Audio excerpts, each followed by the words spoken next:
लेकिन इस बार मैंने जो पंजाब का मिजाज देखा है, पंजाब के लोगों का भारतीय जनता पार्टी को विजयी बनाने का जो जोम और जुस्सा देखा है, वो वाकई अद्भुत है भाइयों, अद्भुत है। मुझे उत्तर प्रदेश में भी पहले दूसरे चरण में कई स्थानों पर जाने का अवसर मिला और जैसा 2 चरणों में मैंने देखा है, तीसरे चरण के भी कुछ कार्यक्रम किए।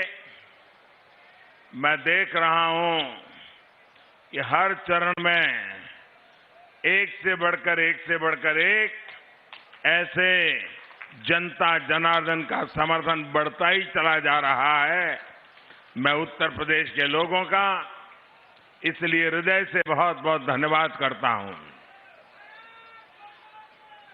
मैं प्रशासन को भी अभिनंदन करता हूं, क्योंकि उत्तर प्रदेश में शांतिपूर्ण चुनाव करवाना ये बहुत बड़ी सौगात है और इसलिए प्रशासन के भी लोग, सुरक्षा बल, सभी अभिनंदन के अधिकारी हैं। आज यहां बांदा सहित आसपास के जिलों के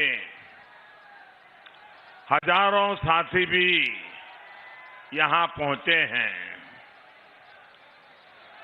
झांसी, ललितपुर, हमीरपुर, महोबा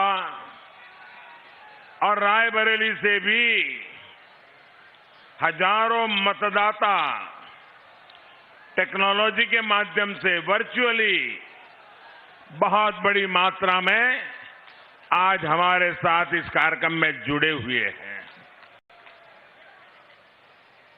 मैं दूर दूर देख रहा हूं और जहां हेलीकॉप्टर लैंड किया उसके भी चारों तरफ मैंने देखा, कहीं पर पैर रखने की जगह नहीं है।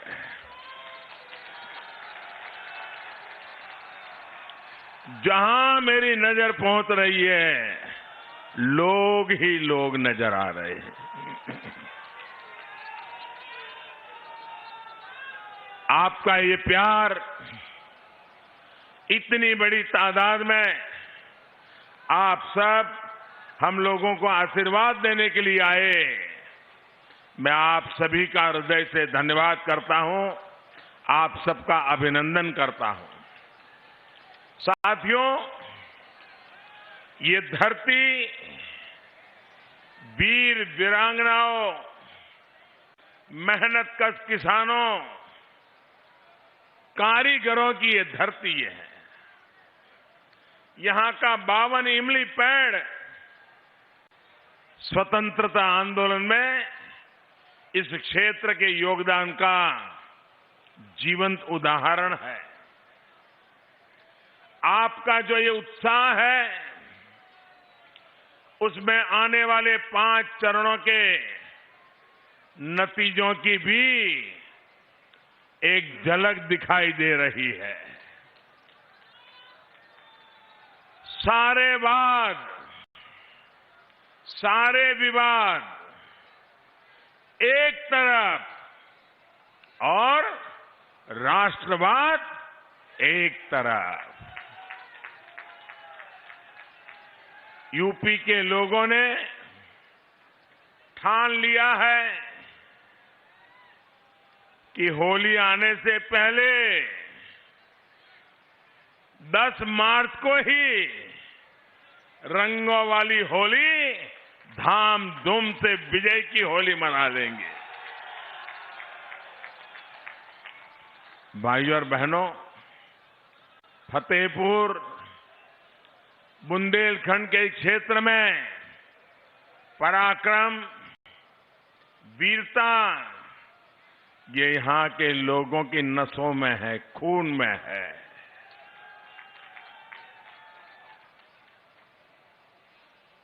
देश का सामर्थ्य बढ़ता देखकर यहां के लोगों का उत्साह बढ़ जाता है। लेकिन ये जो यूपी के गौर परिवारवादी हैं, उन्हें देश का पराक्रम कभी अच्छा नहीं लगा। देश कुछ भी अच्छा करता है, ये परिवारवादी उस पर सवाल उठाते हैं। आप देखिए, एक कोरोना की भयंकर महामारी 2 साल हो गए, पूरी दुनिया को अपनी चपेट में ले लिया है। पूरी मानवता को संकट में डाला हुआ है। ऐसी भयंकर महामारी के बीच हम एक एक जीवन बचाने के लिए 2 साल से दिन रात काम कर रहे हैं, कोशिश कर रहे हैं। अब भारतीय जनता पार्टी सरकार में आपके आशीर्वाद से हमें देश की सेवा करने का मौका मिला है। ये भाजपा सरकार देश को मुफ्त टीका लगा रही है, वैक्सीनेशन हो रहा है, घर घर एक एक व्यक्ति को डोज मिल जाए, टीका लग जाए, इसके लिए पूरी मेहनत करती है। भाइयों बहनों, आप सबको टीका लगा है?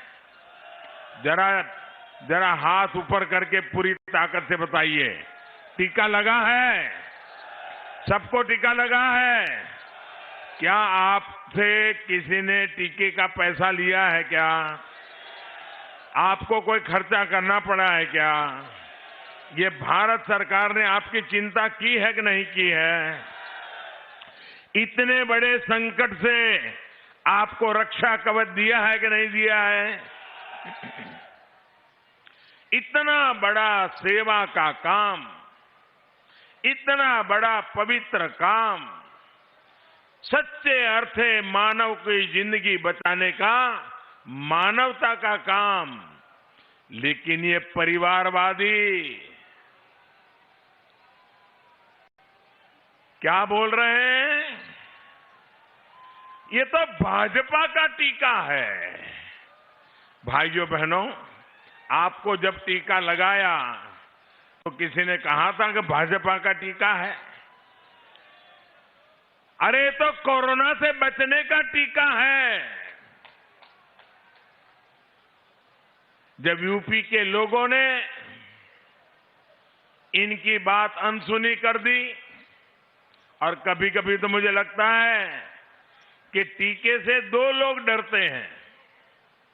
टीके से 2 लोग डरते हैं, एक कोरोना वायरस और दूसरे ये टीका विरोधी लोग।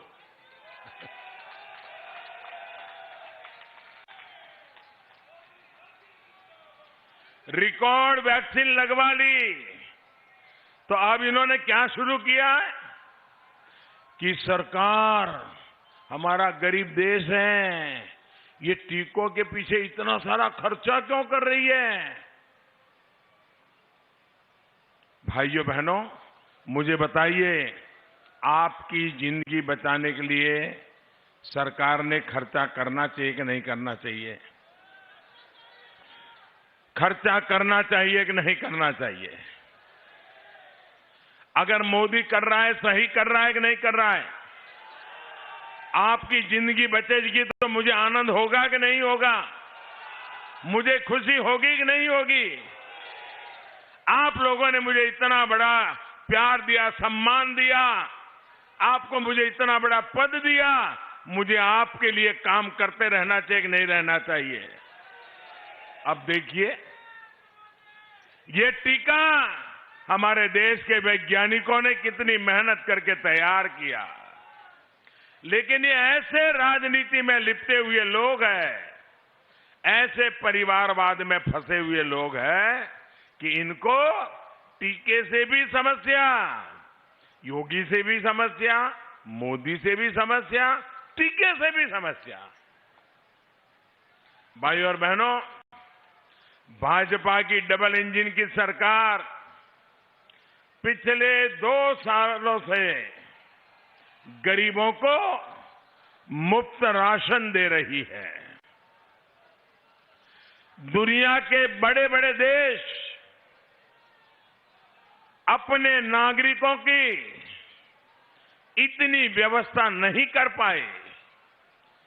धनी देश, संपन्न देश, वे भी वो काम नहीं कर पाए, वो भारत जैसे देश ने करके दिखाया है। 2 साल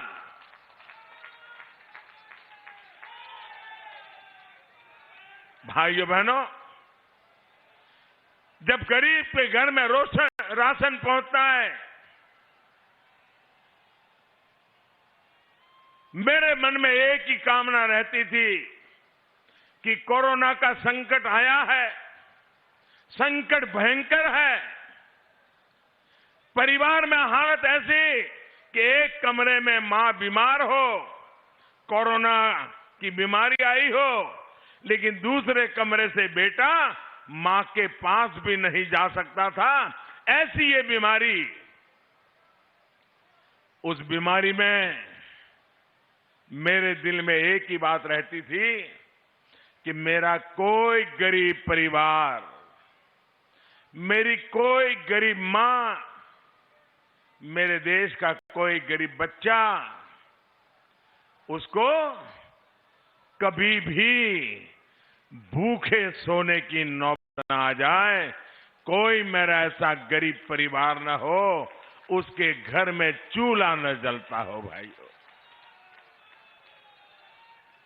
लेकिन जब भारत इतना बड़ा काम कर रहा है तो ये लोग मुफ्त राशन देने वाली इस योजना पर भी सवाल खड़े कर रहे हैं।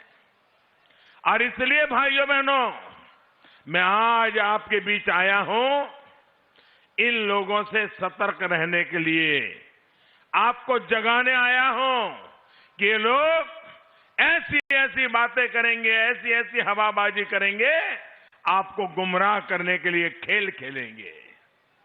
ये ना गरीब का भला चाहते हैं और न ही ये देश का विकास चाहते हैं। भाइयों और बहनों, जब लाल किले से मैं पहली बार प्रधानमंत्री बना, लाल किले पर मेरा पहला भाषण था और मैंने लाल किले से जो भाषण दिया, देश में माताओं, बहनों, बेटियों की पीड़ा को दूर करने के लिए शौचालय बनाने की बात कही, तो इन्होंने विवाद खड़ा किया कि कैसा प्रधानमंत्री है कि लाल किले पर से जब दुनिया सुन रही है और ये शौचालय की बात कर रहा है। भाइयों बहनों, न उन्होंने गरीबी देखी है, न उन्होंने गरीब की मुसीबत देखी है, न हमारी माताओं बहनों को कैसी मुसीबत से गुजरना पड़ रहा है। जब शौचालय नहीं होते थे, सूरज उगने से पहले अंधेरे में उसको जाना पड़ता था और रात को वो अंधेरे का इंतजार करती थी और दिन में कभी जाने की जरूरत पड़ गई तो वो पीड़ा सहन करती थी, लेकिन वो शाम का इंतजार करती रहती थी। क्या कभी मेरी इन माताओं बहनों की पीड़ा के विषय में किसी सरकार को सोचने की फुर्सत थी क्या? वो ऐसी जगह पे बैठे हैं तो उनको जमीन कभी दिखती नहीं थी। भाइयों बहनों, मैं तो आपके बीच में ऐसे आया हूं, इसलिए मुझे पता है पीड़ा क्या होती है, दर्द क्या होता है, मुसीबतें क्या होती हैं। और इसलिए भाइयों बहनों, जब मैंने शौचालय बनाने का अभियान चलाया सरकारी खजाना मैंने खर्च करना तय कर लिया। मैंने कहा जिसको मेरी आलोचना करनी है करेंगे, जिसको मुझे नीचा दिखाने का प्रयास करना है वो करते रहेंगे, लेकिन मैं हिंदुस्तान में मेरी माताओं बहनों के लिए शौचालय के अभियान को चलाऊंगा। आज गांव-गांव, घर-घर शौचालय बने और मैं तो मेरे उत्तर प्रदेश की बेटियों का हृदय से अभिनंदन करना चाहता हूं, क्योंकि मेरी उत्तर प्रदेश की बेटियों ने जब ये शौचालय बना रहे थे तो मैं एक स्थान पर खुद शौचालय बनाने के काम में हिस्सेदार बनने के लिए गया था। तो वहां मुझे बताया गया कि हमने तो इसका नाम इज्जतघर रखा है। मेरी बेटियों ने मुझे कहा ये शौचालय सिर्फ नहीं है, कि हम बहन बेटियों के लिए इज्जतघर है। जिस प्रदेश में ऐसी उम्दा सोच हो भाइयों बहनों, उस प्रदेश के लिए, उस देश के लिए जी जान से काम करना ये मेरा सौभाग्य है दोस्तों, मेरा सौभाग्य है।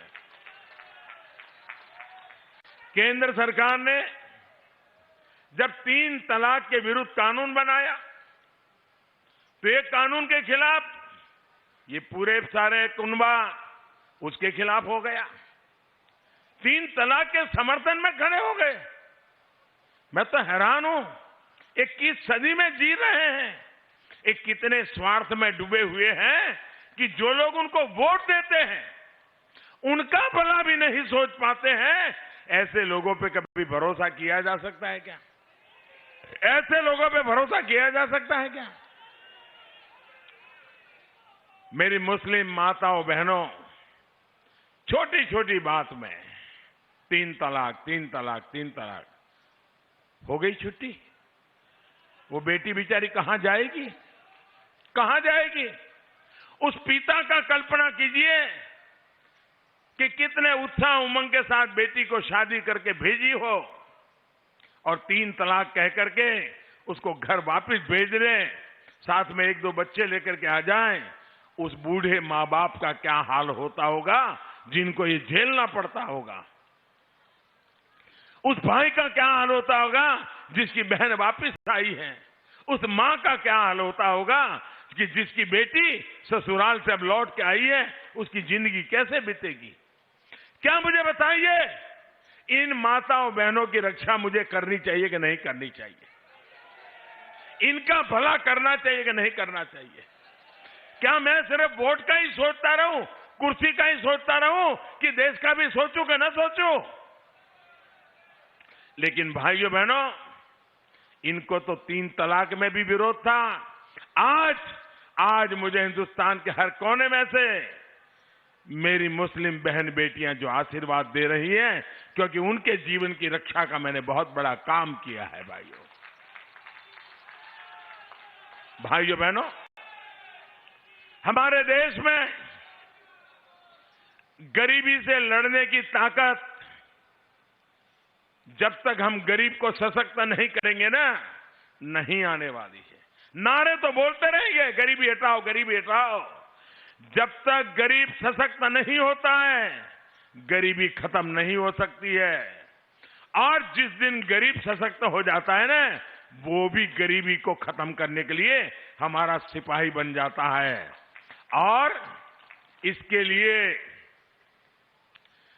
उस परिवार की गरीब मां का सशक्तिकरण, अगर गरीब मां को ताकत मिल गई ना, आप देख लीजिए, गरीबी को सामने लड़ने के लिए पुरुष के पास समय बच जाएगा, वो मेहनत करेगा और दोनों मिलकर के देखते ही देखते गरीबी से बाहर आ सकते हैं। और सरकार का ये काम है और ये काम करने के लिए आपने मुझे बिठाया है। गरीबों का भला करने के लिए आपने मुझे बिठाया है।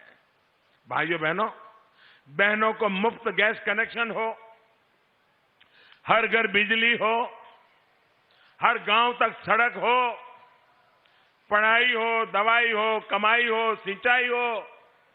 गरीब के लिए हम जो भी काम करें, ये परिवारवादियों को, जिन्होंने गरीबों को वोट बैंक बना के रखा था, उनकी नींद हराम हो गई है कि हमने तो नारे दे करके उनको पकड़ के रखा, ये मोदी शौचालय दे रहा है, ये मोदी घर दे रहा है, ये मोदी गैस का कनेक्शन दे रहा है, ये मोदी बैंक के खाते लगा रहा है, ये मोदी बच्चों को पढ़ाई के लिए व्यवस्था कर रहा है, ये मोदी मुफ्त में बीमार हो गए तो दवाई की व्यवस्था करता है। इनको लग रहा है कि उनकी वोट बैंक जा रही है। अरे भाई, ये वोट बैंक के चक्कर में ही तुमने देश को तबाह करके रखा है। मेरे देशवासियों का भला कीजिए। ये देश के लोग उदार हैं। अगर हम सच्चे अर्थ में काम करते हैं तो आशीर्वाद देते हैं। लोग कहते थे कि उत्तर प्रदेश में तो एक बार सरकार बनती है, दूसरी बार बदल जाती है, और कुछ लोग तो इसलिए सपने देखते रहते हैं कि वैसे भी बदलना ही है। अब तो उत्तर प्रदेश ही बदल गया है। उत्तर प्रदेश ने तो 2014 में हमें समर्थन दिया, 2017 में दिया, 2019 में दिया, और इसलिए वो पुराने वाली थियरी उत्तर प्रदेश ने खत्म पहले से ही कर दी है। और इसलिए 2022 में भी भारतीय जनता पार्टी विजयी होकर के रहेगी। ये मैं आप में से देख रहा हूं, आपके उत्साह में से देख रहा हूं।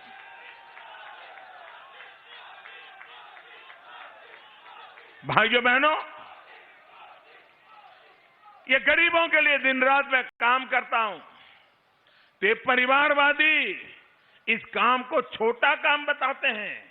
ये आपके लिए छोटा होगा, लेकिन मेरे लिए तो न गरीब छोटा होता है, न गरीब की सेवा छोटी होती है। मेरे लिए तो ये एक प्रकार से पुण्य का अवसर होता है। इनको तो ये भी तकलीफ, मैं कुंभ के मेले में आया, इतना बड़ा कुंभ का मेला था, इतना बड़ा कुंभ का मेला था, लेकिन जब कुंभ के मेले में आया तो दुनिया में कुंभ के मेलन की इतनी बड़ी प्रतिष्ठा बढ़ी थी उसकी सफाई के कारण, उसकी सफाई के कारण। तो मेरा मन कर गया और मैंने जो सफाई करने वाले भाई बहन थे उनके पैर धोए, उनके आशीर्वाद लिए। भाई, इतना बड़ा काशी विश्वनाथ धाम बन गया, चारों तरफ जय जयकार हो रहा था, लेकिन मेरा ध्यान तो उस मजदूर की तरफ था जिसने मेहनत करके काशी विश्वनाथ धाम बनाया था। तो सारे संत बैठे थे, सारे महापुरुष बैठे थे। मैं उनके पास नहीं गया, मैं वहां चला गया जहां इन मजदूर बैठे थे। फूलों से वो फूलों की वर्षा की, उनका सम्मान किया, उनके आशीर्वाद लिए।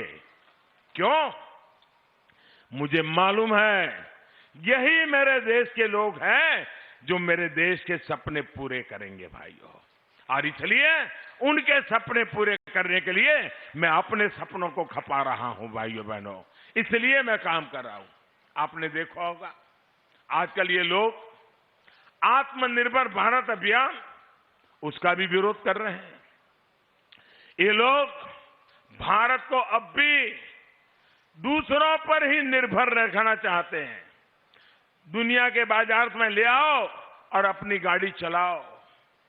आप मुझे बताइए भैया, फतेहपुर के वीर, परिश्रमी, पराक्रमी लोग ये दुनिया से सब बाहर से ला करके उसी से गुजारा करने से दूसरों पर भारत को निर्भर रहना पड़े।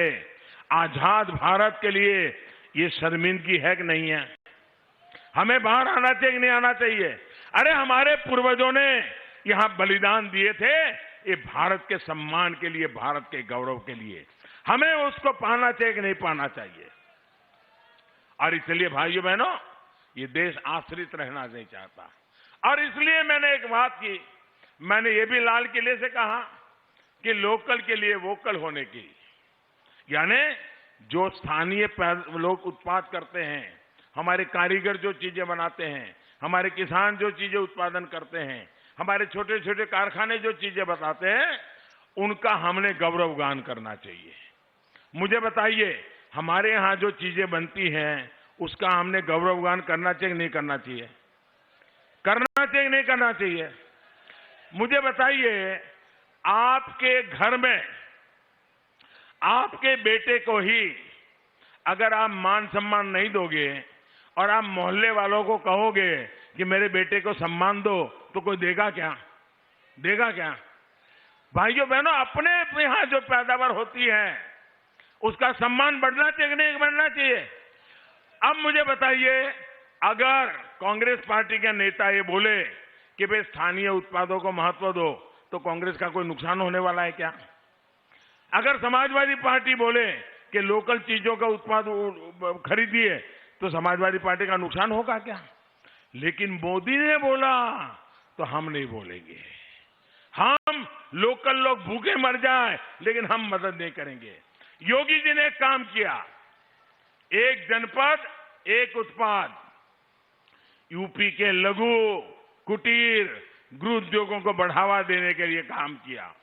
ये गौर परिवारवादियों का जो गिरोह है ना, इस गिरोह को उसके में दिक्कत आ गई, क्योंकि उसमें कटकी नहीं हो सकती है, मलाई नहीं खा सकते हैं। भाइयों बहनों, मुझे बताइए, ये मेरे फतेहपुर का लोहे का सामान हिंदुस्तान भर में बिकना चाहिए कि नहीं बिकना चाहिए? हमारे फतेहपुर का लोहे का सामान, उसका जय जयकार तमिलनाडु में, केरल में, बंगाल में होना चाहिए कि नहीं होना चाहिए?